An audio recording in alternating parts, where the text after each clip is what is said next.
1115 Indústria da moda. Crime contra a humanidade. Réu, o formato consumidor.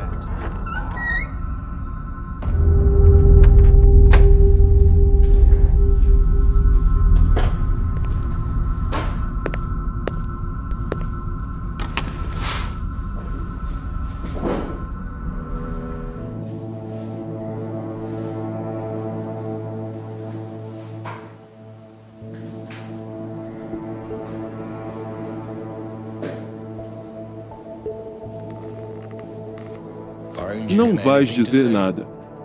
Então vou começar. Bangladesh, o ano 2013. De repente, senti-me como se estivesse numa zona de guerra. Estava a ouvir o grito dos escombros. Alguém estava a dizer: corta-me a perna e puxa-me para fora. Salva-me, irmão. Por favor, salva-me, irmão. Eu quero viver. Ainda não se lembrou. Então vou continuar. Rana Plaza, um edifício de 8 andares. E 1.134 trabalhadores mortos não significam nada para si.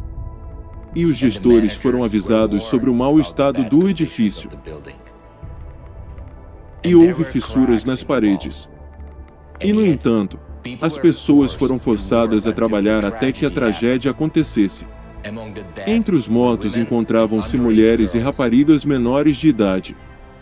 Não queríamos subir na fábrica, mas a gerência obrigou-nos a ir e disse que não havia problemas com o edifício. Pegamos numa caneta e escrevemos os nossos endereços e números de telemóvel nas nossas mãos. Desta forma, os nossos pais identificariam os nossos cadáveres. Eu sei que dirá que se trata de casos isolados. Então explique por que razão dezenas de milhares de pessoas morrem anualmente na produção de algodão.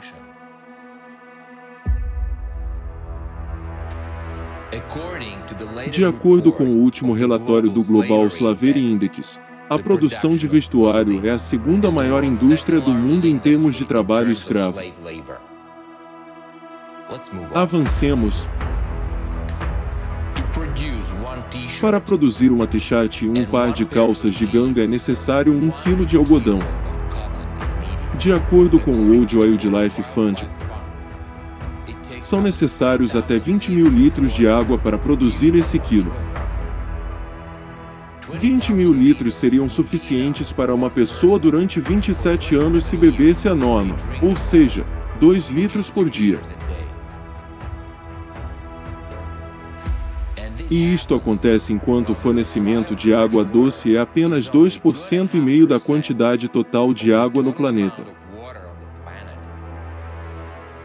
Compreende isso? Ao mesmo tempo, cada terceiro habitante do planeta não tem acesso à água doce limpa. Será o jeans realmente mais importante do que a vida humana? Indonésia, o rio Citarum.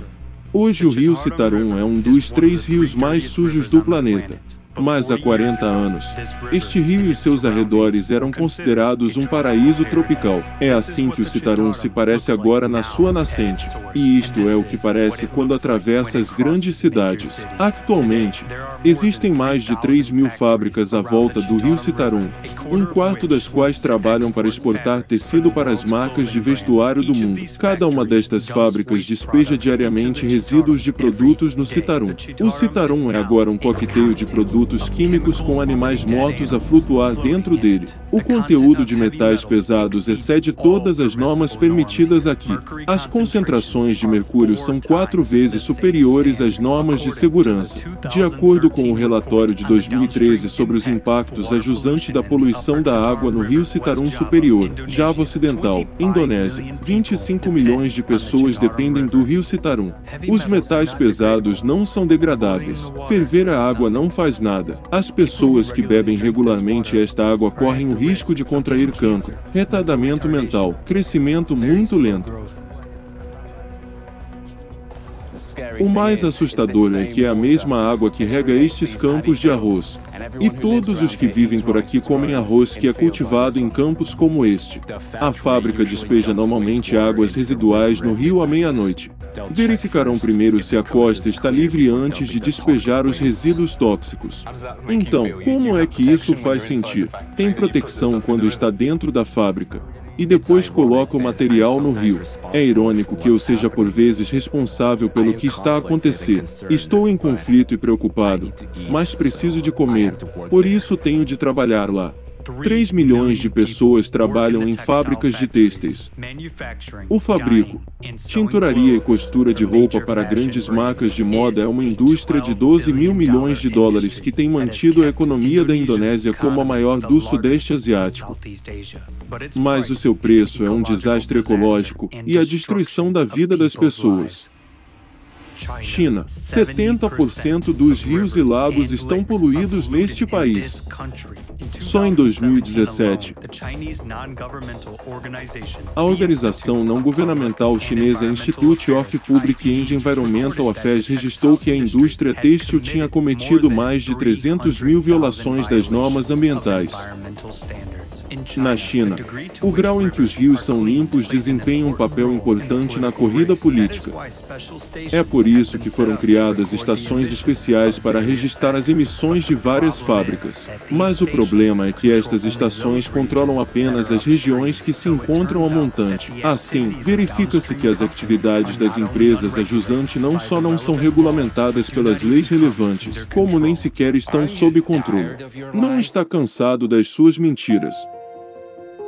De acordo com o estudo Prevalência Nacional e Efeitos de Múltiplas Sensibilidades Químicas, de 2008 a 2018, a sensibilidade da população aos produtos químicos aumentou em 300%, incluindo artigos de vestuário. Isto apesar do facto de a maioria das marcas afirmar que os seus materiais e corantes são amigos do ambiente seguros para as pessoas.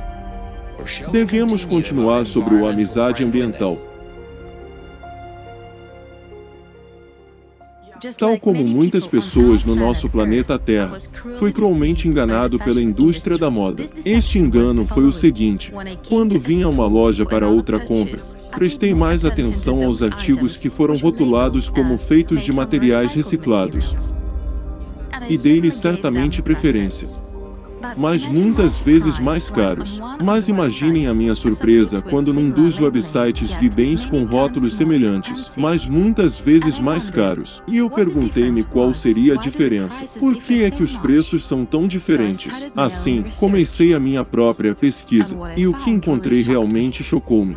As nossas roupas são geralmente feitas de fibras compostas. Por exemplo, se for poliéster, acrescentam-lhe algodão ou rayon, e compreende-se que é quase impossível separar tudo isso. Pegamos numa camisola vulgar feita de fibra mista, que inclui acessórios.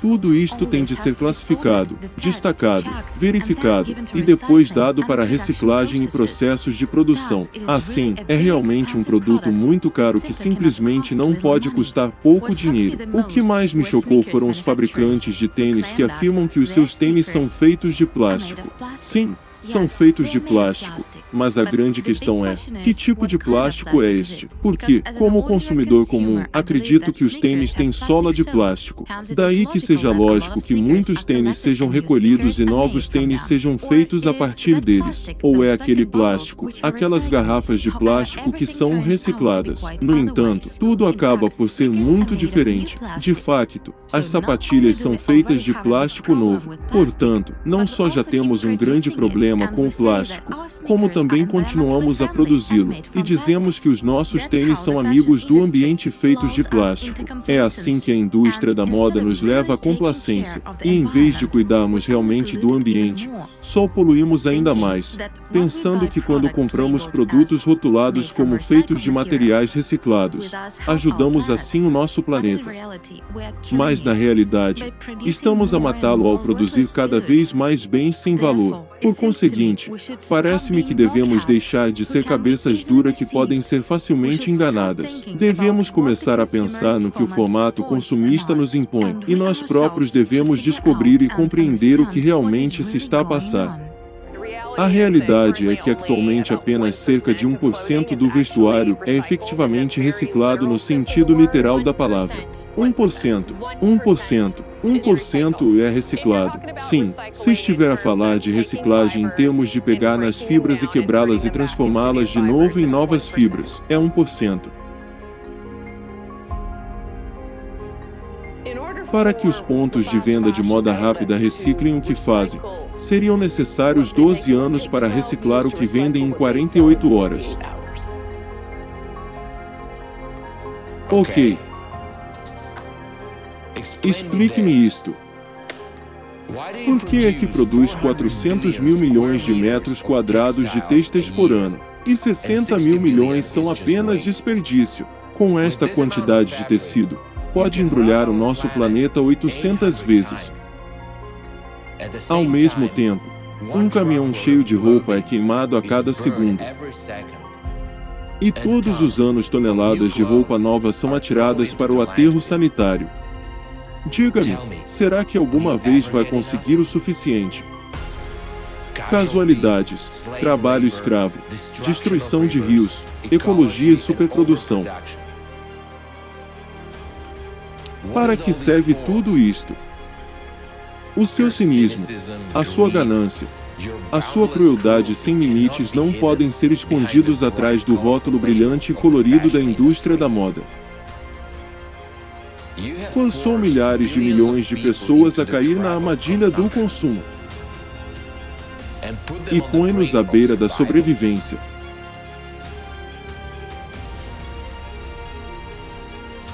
Vai ficar calado.